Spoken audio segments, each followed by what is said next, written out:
This is Lucky Mommy, single mom of 3 teenagers. Welcome to my chaos. My brother and I talked about the concept of fault lines. We each grew up with a unique set of circumstances. Your parents handled stress in a particular way. They responded to anger and triggers in a particular way. They responded to joy in a particular way.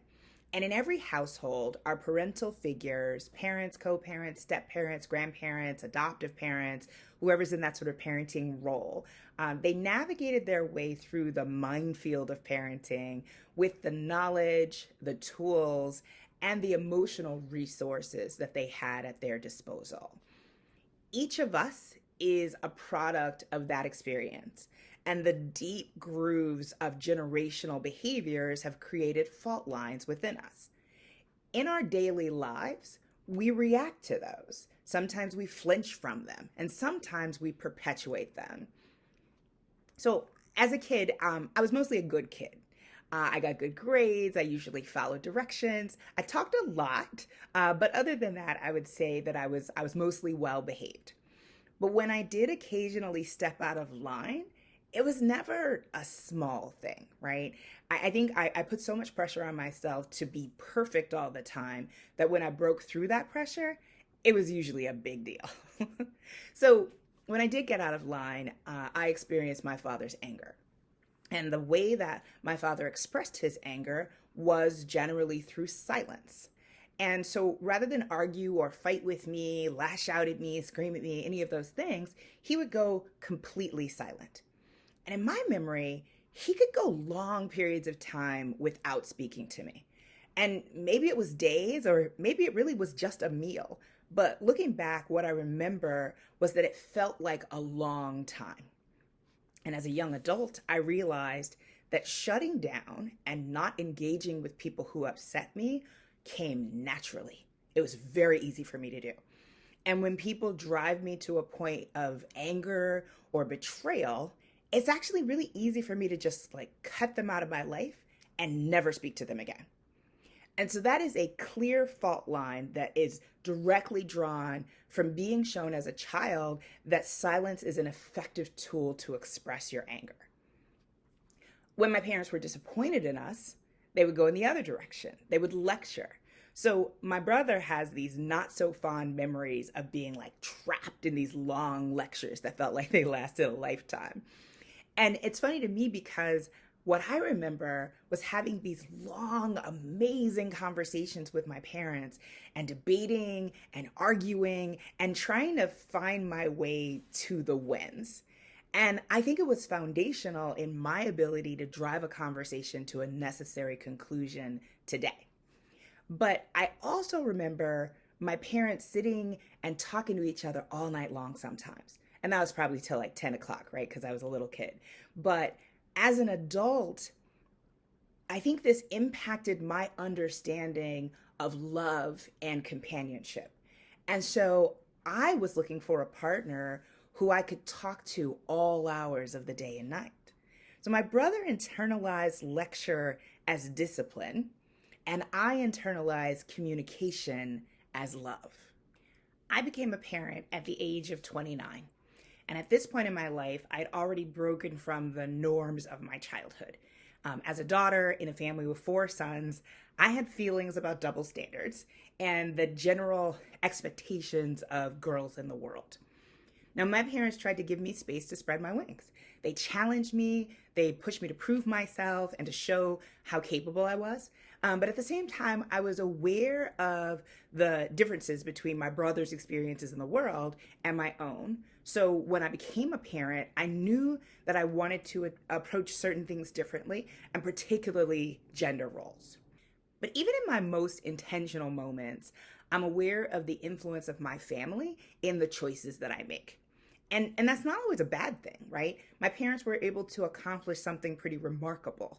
Launching 6 children from poverty to college to successful careers and creative entrepreneurships, it's no small feat, right? And I recognize that much of our success is due to the gifts that our parents gave us, both biological and social. So, as parents, we're all trying to figure out How do we learn from our own experiences and then do better? How do we give our children more than our parents gave us? And how do we build new paths and try our best to avoid passing that generational trauma from the link before to the link that's coming after? I don't necessarily have the answers. I think it's important to be patient with yourself, to give yourself credit and grace. I think it's important to recognize that just because you get something wrong the first time doesn't mean that you have to get it wrong every time. Early on, when I had a 4-year-old, a 2-year-old, and a newborn, and I just filed for bankruptcy, and I just come back from maternity leave, and my company shut down, and I had no resources, and everything was just hard. I remember having a conversation with my sister about spanking. And I told her, when you have 3 kids and everything is harder, maybe you'll understand. And she said to me, so the kids deserve to be punished just because you're tired? And it was like she had thrown a bucket of cold water in my face, right? It was a reality check and a pivot point for me in terms of how I think about my role as a parent and how I inflict myself on my kids and my own faults and my own challenges in terms of adulting and managing myself. So part of my job as a parent is continuous improvement. And I'm trying to take the lessons that I learn, bank them, and then come back to them when I need those reminders to do better. I think it's important to be able to apologize to yourself, to your children, to your partner. If I can humanize myself for the people around me and acknowledge my shortcomings, then maybe we can all help each other to grow. I find it remarkable how this generation of children is so adept at speaking about their feelings. My children say, I love you to their friends. I don't think I ever did that in my entire childhood, like even in my closest friend, right? They're in touch with their emotions and they have language for how they feel about the things that we do around them, to them, and for them. So when you're trying to think about whether you're getting it right, if you've cultivated an environment where you've encouraged them to speak and to be honest and open with you, they really should be able to reflect back to you when you're getting it wrong. Last week, I came home late for dinner one evening. I had some events at work and I was in a bit of a mood. I was exhausted. So it was 9 o'clock. Dinner was on the table for 2 people and it looked like no one had eaten. And so I got growly and I couldn't unstick from that like growly space. So kid 2 kept asking me to kind of stand down, right? He reminded me like, Mom, we've been doing this for 10 years. We know how to do this. We know how to feed ourselves. We know how to feed each other. Like, don't worry, we're eating, right? But I was in this space, right? And I was like, things are not happening the way they're supposed to happen. And I was frustrated. So I lashed out at baby girl. And kid 2 got my attention and really pushed me to realize that like my reactions this evening didn't fit the circumstances. And the look on baby girl's face made me stand down. So I acknowledged that I was having a long day and that I was frustrated that they hadn't eaten yet. And, we were able to sit down and finish our dinner in peace. But beyond acknowledging that I was exhausted and beyond, here's where I am, I needed to apologize. I owed her an apology. And I was able to do that, right? So I'm growing through my experiences with the Luckey kids. And part of that learning experience is really taking opportunities to humanize myself, reminding them that I'm not perfect and allowing them to see my fault lines and to openly discuss them. So your action item today is a little bit different. It's not a tangible, practical assignment per se. What I want you to do this week is to think about how do you perceive your responsibility as the parent figure? If your expectation of yourself is that you be perfect all the time and that your children perceive you as perfect, then you're really setting an unreasonable bar and it's going to be difficult for you to maintain. And frankly, it really prevents them from being able to see you as a human being.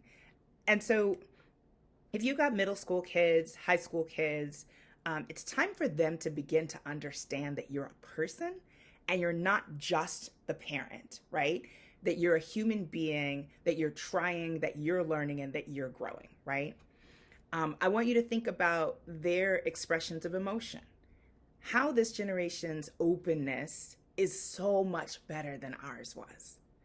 Start paying attention to the way they communicate with the friends that they really care about, and think about how you can support that same level of sort of openness and vulnerability in your parenting relationship with them. I found that admitting that you're wrong is a powerful connecting opportunity. The Lucky kids love it when I occasionally admit I'm wrong. So realizing that you can be wrong is this step towards them recognizing that you are a human being. I'd love to hear some of your stories about how you've navigated some of your own fault lines, and specifically how you have learned to be vulnerable and to share your humanity. Please comment with questions, feedback, and new topics. Like, subscribe, share, and follow me on Insta at Lucky Mommy. And thank you for joining me in this quest to raise a thriving future generation. I'll see you soon.